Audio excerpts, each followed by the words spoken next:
Welcome back to the Pursuit of Living Well. We are on daily lesson number 8 today. I hope you've subscribed so that you're receiving these to your inbox. This is a foundation for inner peace, and every single day we're doing a lesson that is contributing to helping you cultivate that within.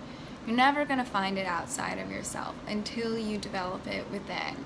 So these exercises are here to help you do that. There's one for every single day of the year. If you haven't started yet, go back to the beginning and start there. Don't recommend just jumping right in. But we're now a week into it, and so if you've been watching along the whole time, wonderful. Lesson 8 today is, my mind is preoccupied with past thoughts. The one wholly true thought that one can hold about the past is that it is not here. To think about it at all is therefore to think about illusions. The purpose of the exercises for today is to begin to train your mind to recognize when it is not really thinking at all. While thoughtless ideas preoccupy your mind, the truth is blocked. When you're thinking in the past and you're not available to the present, you're not maximizing your potential to think, to create, to love, to fully show up in your life. So the more present that you become, the more that you open up to these things that we call the truth, your potential, that higher self working through you in the moment. So we want to forget about the past thoughts. They don't exist. Think about all the past thoughts that you dwell on that affect you in the present and repeat themselves in the future, because we can't control our mind to realize that they're not real and to begin again right here, right now. This exercise is going to help us. The exercises for today should be done with eyes closed. This is because you actually cannot see anything, and it is easier to recognize that no matter how vividly you may picture a thought, you're not really seeing anything. So, we introduce the practice period by saying, I seem to be thinking about blank. And you're going to search your mind for a minute and just casually notice what thoughts are there. I seem to be thinking about how I'm going to do these lessons. I seem to be thinking about how I'm going to prioritize my day. I seem to be thinking about my next project. I seem to be thinking about how to introduce this new proposal. Whatever it is that's going on in your mind, just silently take note and use the exercise to address whatever it is that you're thinking about. At the end of the mind-searching period, you're going to conclude with, but my mind is preoccupied with past thoughts. This can be done 4 or 5 times during the day. So again, it's 2 minutes, 4 or 5 times throughout the day. Search your mind, what you're thinking about. I seem to be thinking about blank, but my mind is preoccupied with past thoughts. Easy enough.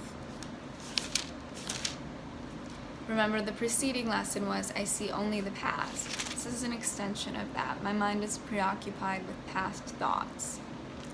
These are singularly and simply introducing new radical ideas into your consciousness. And so they're very easy lessons. But all together, they make a huge difference in the way you think and perceive, the way you feel about yourself, and that amount of inner peace that you have brought about within you. Some excerpts from the text today is about the separation and the atonement. Separation is the idea that we've separated from our highest potential, our higher self, which, as you know, is that version of you that functions only on unconditional love, only on truth, that nothing is lacking in you and nothing is lacking in the world, and that's how your higher self operates. It operates in the present, where all of these creative ideas are available to you now. doesn't focus in the past, it doesn't focus in the future, it is simply present. The separation is also the separation from God. That when God created his son, and his son opened his eyes, in the likeness of his creator, the son was also created. But he got lost when he opened his eyes and he saw this world. And he began to create, and in his creations, he believed more in his creations and forgot about his truth. He created and he created that he got so caught up in that he became this idea of separation, which in total truth never occurred. Because of your likeness to your Creator, you are creative. No child of God can lose this ability because it is inherent in what he is, but he can use it inappropriately by projecting. The inappropriate use of extension or projection occurs when you believe that some emptiness or lack exists within you, and that you can fill it with your own ideas instead of truth. This process involves the following steps. First, you believe that what God created can be changed by your own mind. This is sort of the competitive relationship between your ego and your higher self, between the Son and God. Second, you believe that what is perfect can be rendered imperfect or lacking. We can get lost in what we create, we can get lost in the past and the illusions, and we can suddenly believe no longer in truth, but that we're lacking in some way based on what we see, based on that whole status quo that society has altogether created, that we constantly compare ourselves and put ourselves into, and create these judgments and these lacks within ourselves based upon what we see, what we value.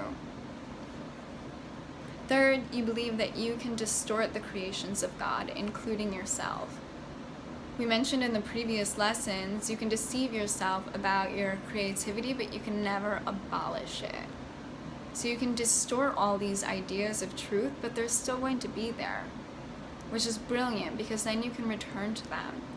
You can heal, you can open up for miracles, and you can continue about on a new direction that's authentic and in alignment with your heart center. Fourth, you believe that you can create yourself and that the direction of your own creation is up to you. Well, you were created uniquely by your Creator. As we look around, we were all created uniquely by our Creator. We have different interests, we have different minds, we have different physicalities. We are different in every way. You didn't create these things about you. You were born with them and they grew with you, about you. So accept that you were created and accept who you are. Accept the uniqueness about who you are and stop trying to create yourself as something else based on those lack ideas, based on trying to fit in, based on trying to please, based on what you think others want of you. Stop that. These related distortions represent a picture of what actually occurred in the separation, or what we call the detour into fear. When we believe in our own illusions, we're believing in fear.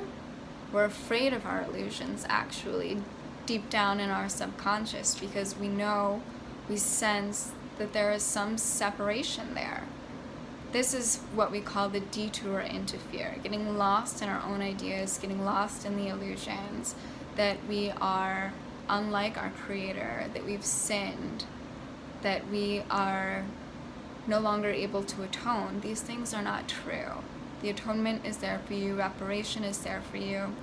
These lessons help you to redeem yourself through atonement and return to that awareness that you are complete love, you are like your higher self. Let's reconnect with your higher self. The Garden of Eden, or the pre-separation condition, was a state of mind in which nothing was needed. When Adam listened to the lies of the serpent, all he heard was untruth. You do not have to continue to believe what is untrue unless you choose to do so. Anything that is a judgment, anything that suggests a lack or an imperfection with you is an untruth God created you perfect and whole, but unique. So accepting your uniqueness is a huge part of this. Accepting yourself. When you accept yourself, you are authentic, and you're going to attract what's authentic to you. And that's what we want. We want to attract people in situations that are what we really desire. When you're not acting authentic, you're not going to attract these things. And so you're constantly going to hit your head on the idea of lack and separation because you're not being authentic. You're acting out in a different way. The Bible says that a deep sleep fell upon Adam, and nowhere in it is the reference to his waking up. The world has not yet experienced any comprehensive reawakening or rebirth. Such a rebirth is impossible as long as you continue to project or miscreate. If a light is suddenly turned on while someone is dreaming a fearful dream, he may initially interpret the light itself as part of the dream and be afraid of it. However, when he awakes, the light is correctly perceived as the release from the dream, which is then no longer accorded reality. This release does not depend on illusions. The knowledge that illuminates not only sets you free, but shows you clearly that you are free. These illusions that we believe in, these false perceptions we have, these limited beliefs, we are so invested in those beliefs that we really truly believe in them. And we believe in them so much because we've thought them, we've created them, we've attracted situations that have validated them, and we believe that that's our reality. And it's so difficult to perceive that this doesn't have to be the reality. But in order for it to change, you have to be that initiator, and you have to start thinking thoughts that your Creator gave to you, those thoughts of love. So it doesn't involve the seeing outside of yourself. It involves seeing within, sensing and knowing the truth, and seeing through the things that you're now fearing and those ideas that you're believing in, enough to create a new reality for yourself. That's a miracle. In reality, you are perfectly unaffected by all expressions of lack of love. These can be from yourself and others, from yourself to others, or from others to you. Peace is an attribute in you. You cannot find it outside. Health is inner peace. We're starting the pursuit of living well with the foundation for health. And as I've mentioned many times now, the foundation for health is having a strong faith, a strong relationship with yourself, and a strong belief system. These things are the core of your health, because without them, you're doing all these fixes on the outside, but on the inside, you're still feeling things that don't belong to you, that dim your light, that lower your vibrational frequency. So it doesn't matter how healthy you are if you haven't established this foundation. That's all for today. Make sure you subscribe so you get the next video, and you can keep up with us each morning as we go along, and you don't have to hunt these videos down. Thanks for watching, and I'll see you tomorrow.